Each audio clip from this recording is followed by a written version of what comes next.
Another one bites the dust. It's being reported that StreamElements, a popular streamer resource for custom alerts, overlays, and all sorts of other stuff, is allegedly shutting down.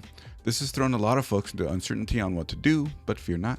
My name is Chris, this is Coalition Gaming, and today I'll be your stream technician once again. Man, it's been a while since I used that intro. Back in January, when StreamElements launched their Keep It Live campaign, I got a little worried. Asking for donations to keep your service running isn't always a great indicator of things. But it looks like StreamElements might finally cut the cord, and so with that, I'd like to present some info on what you can do. Firstly, Desert Ice on Twitter developed a quick tool that can grab all your uploaded StreamElements stuff and download it all into a zip file. If you have custom alerts, graphics, sounds, commands, and things like that, it might be a good idea to back up that stuff this way.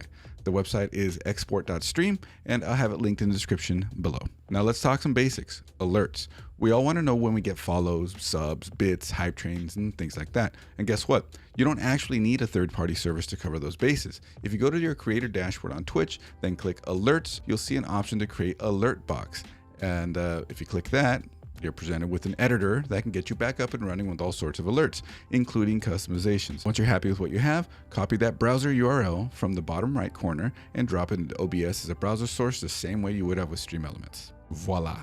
If you wanted to go deeper though, there's two more options that exist out there, and these two options can work standalone or with each other. That's LumiaStream and Mix It Up. I first started using LumiaStream to set up fun interactions and integrations with all the RGB lights in my setup, having them all react specific ways to things like follows, subs, cheers, clips, and all that. RGB intensifies.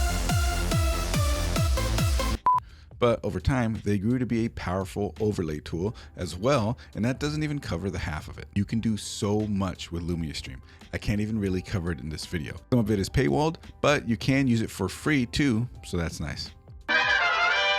So in LumiaStream, you can set up overlays very similarly to how you would have built them in StreamElements by going into its overlay section.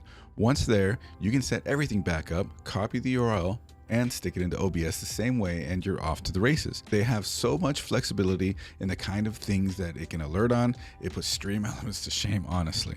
But then now you can also have the HFX features, which is nice because with all that done for you, you don't have to go in and find all those assets yourself and set up a chroma key on them in OBS and all that, which is what you'd have to do without these HFX graphics that are already in LumiaStream. No. And recently they introduced TTS voices for alerts, commands, redeems, and more. LumiaStream can do so much more. So make sure to check out their YouTube page because they cover a lot of tutorials and that can be really helpful. I need to ask you something. Are you subscribed to our YouTube channel? Because if you're not, hit that subscribe button and also follow over on Twitch. Links are right over here. All right, I'm out of here.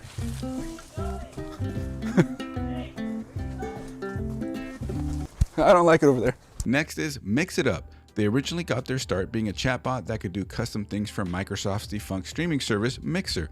Rest in peace, especially their excellent co-streaming function. Twitch can still learn a thing or two from Mixer when it comes to co-streaming. That said, Mix It Up is powerful, but the UI isn't as friendly as LumiaStream's. To get started, sign in to Mix It Up, click the settings gear in the top right, copy the overlay URL by clicking the copy button, then paste that as a browser source in OBS. Easy. You may need to connect it to OBS via the WebSockets drop down first, but that should be easy. From there, exit settings, go to the left menu, click events, and then you'll be able to set everything up there. The cool thing with their events is you can stack all sorts of stuff to trigger. Mix It Up lets you do so much, so make sure to explore it. I'll leave some links to some tutorials in the video description, so check it out too. I've been a big proponent of StreamElements for a very long time, covering them with tutorials several times on this channel, and even having some tutorial content posted directly to their YouTube page, and even some blog post tutorials on their official blog. It sucks to see how things have turned out for them. Here's to hoping their employees land on their feet and everyone is able to move on with as little friction as possible. If you like this video, you know what to do. Hit that subscribe button and that bell so you don't miss a single upload. Also, I stream to Twitch every Friday at 8 p.m. Pacific at twitch.tv/CoalitionChris. So feel free to stop by, drop a follow, and let's talk tech. Anyways, that does it for me. Catch you on the next one. Bye. No.